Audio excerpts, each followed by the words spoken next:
मारा कि आप रज़ियल्लाहु ताला अन्हु बेहोश हो गए।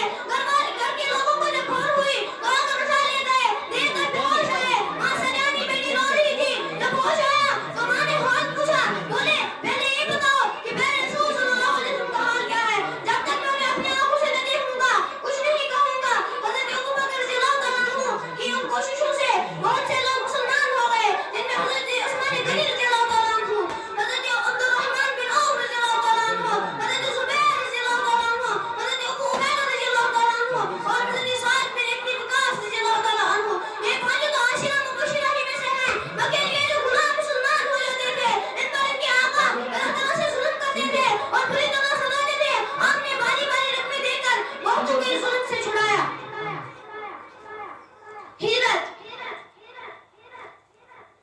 हज़रत अबू बकर सिद्दीक़ रज़ियल्लाहु ताला अन्हु की उन कोशिशों को देखकर काफिर लोग सबसे ज्यादा आप रज़ियल्लाहु ताला अन्हु को सताते थे। चनांचे आप रज़ियल्लाहु ताला अन्हु ने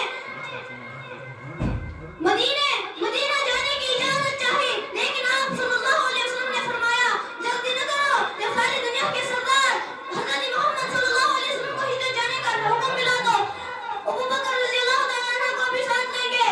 इस तरह हिजरत के मुबारक सफर में आप रज़ियल्लाहु ताला अन्हु प्यारे रसूल सल्लल्लाहु अलैहि वसल्लम जब काफिरों से जंग का सिलसिला छोड़ा तो आप रज़ियल्लाहु ताला अन्हु सब जंगों में बड़ी बहादुरी से शरीक निकले और डटकर काफिरों का मुकाबला किया।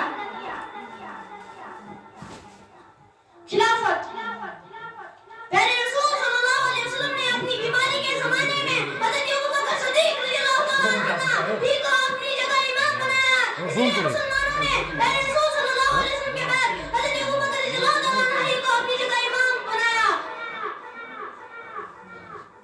खलीफा होने के बाद दिन रात भाई के